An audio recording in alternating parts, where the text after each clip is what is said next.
સૌ પ્રથમ તો હું આપણા સશસ્ત્ર નેતૃત્વ આ દેશના યશસ્વી પ્રધાનમંત્રી શ્રી નરેન્દ્રભાઈ મોદી સાહેબ, એવા જ ગૃહપ્રધાન આદરણીય શ્રી અમિત શાહ સાહેબજી, રાષ્ટ્રીય અધ્યક્ષ જેપી નડ્ડાજી અને ગુજરાત સરકારના આદરણીય મુખ્યમંત્રી શ્રી ભૂપેન્દ્રભાઈ પટેલ સાહેબ, પ્રદેશ અધ્યક્ષ વિશ્વકર્માજી તેમજ રત્નાકરજી અને ભારતીય જનતા પાર્ટીની અને સંગઠનની ટીમ અને ચૂંટાયેલા સૌ કોઈ જનપ્રતિનિધિના આશીર્વાદની આજે મને જે તક મળી છે અને મને જે તક આપવામાં આવી છે એના માટે હું ખૂબ ખૂબ હૃદયપૂર્વકનો એમનો આભાર વ્યક્ત કરું છું. આવનારા દિવસમાં શિક્ષણ ક્ષેત્રે ખૂબ સરસ રીતે ઉત્તરોત્તર પ્રગતિ થાય, ગુજરાતનું નામ ખૂબ સરસ રીતે આગળ વધી શકે એ માટે સતત પ્રયત્નશીલ રહીશું.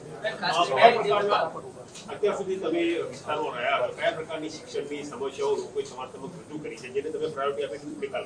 જી બિલકુલ, અભ્યાસ કરી અને જે કાંઈ પણ ઘટતું કરતું હશે શિક્ષણના આયામને વધારે ખૂબ સરસ મજબૂતાઈથી ગુજરાતમાં જે મને જે રિસ્પોન્સિબિલિટીઝ આપી છે રાજ્ય કક્ષાના મંત્રી તરીકે એને વ્યવસ્થિત રીતે સુચારુ રૂપે આ ડિપાર્ટમેન્ટને આગળ વધારવા માટે અને બાળકોમાં શિક્ષણનું જે એક કેન્દ્ર સ્થાન છે, જે પ્રાથમિક જરૂરિયાતની સાથે સાથે જે વિકસિત ભારતની પરિકલ્પના આદરણીય પ્રધાનમંત્રી શ્રી સેવી રહ્યા છે એમાં યુવાધનનું જ્યારે યોગદાન આપવાનું હોય ત્યારે બાળકો છે આવતીકાલે આપણા દેશનું ભવિષ્ય બનવા જઈ રહ્યા હોય ત્યારે એમના શિક્ષણમાં ક્યાંય પણ કચાશ ન આવે અને એ સતત ઉત્તરોત્તર પ્રગતિ કરી શકે અને શિક્ષણના માધ્યમથી આ દેશનો વિકાસ સાધી શકે માટે સતત પ્રયત્નશીલ રહીશું. આજે મિકેનિકલ સુધીનો અભ્યાસ કર્યો છે, તમે આખી શિક્ષણને જોઈ છે, સમજી છે, કઈ ખામી તમને દેખાય છે? નહીં, મેં પહેલા જ કીધું, આપનો જવાબ જ મેં આપી દીધો.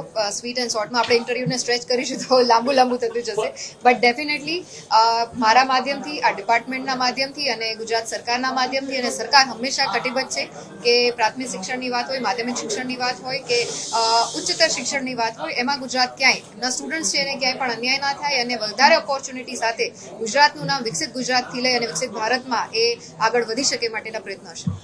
ખાસ કરીને ધનતેરસ છે અને ધનતેરસના દિવસે દીકરી સાથે હોય અને ઓફિસનો કાર્યભાર સંભાળવો, આપ માનો છો કે દીકરીની પૂજા કરતા કોઈ મોટી ધન પૂજા ન હોઈ શકે? જી બિલકુલ, ઇન્ડીડ ટ્રુ. અને ધનતેરસના દિવસે સૌપ્રથમ તો હું આપના માધ્યમથી સમગ્ર નગરજનોને, ગુજરાતની સમગ્ર જનતાને પણ હું તહેવારોની ખૂબ ખૂબ અગ્રિમ શુભકામનાઓ આપું છું.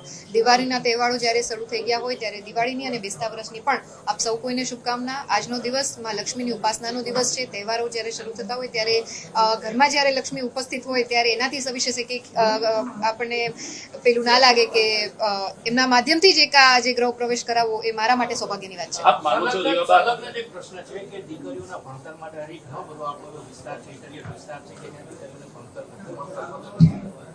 અથવા તો ભણવા નથી દેવામાં આવતું. આપ પણ એક દીકરી છો, આપને પણ એક દીકરી છો, ખાસ કરીને દીકરીઓની યોજનાઓ થકી દીકરીઓ પ્રાથમિક શિક્ષણ મેળવી શકે માટે. જી બિલકુલ, ડેફિનેટલી હું જ્યારે ધારાસભ્ય નહોતી ત્યારે પણ મેં 200 જેટલા ગ્રામ્ય વિસ્તારનો પ્રવાસ કરેલો છે. એના માધ્યમથી દીકરીઓના શિક્ષણમાં વધારો થાય અને એ શિક્ષણ મેળવી અને વધારે સારી રીતના દેશની સેવા કરી શકે એ માટે અમે પ્રયત્નશીલ છીએ અને મક્કમ કટિબદ્ધ છીએ.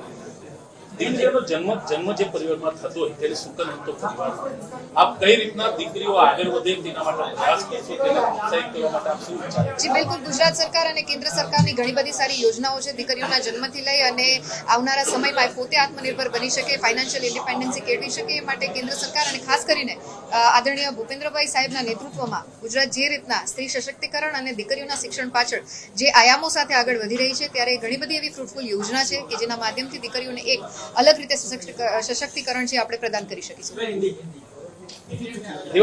એક સવાલ છે, ગુજરાત સરકાર, આપ મંત્રીઓ સહિત તમામ લોકો દીકરીઓ માટે સતત પ્રયત્નશીલ છે, પણ અનેક એવા બનાવો બને છે જ્યાં દીકરીઓ ઉપર અત્યાચાર થતા કષ્ટદાયક હોય છે.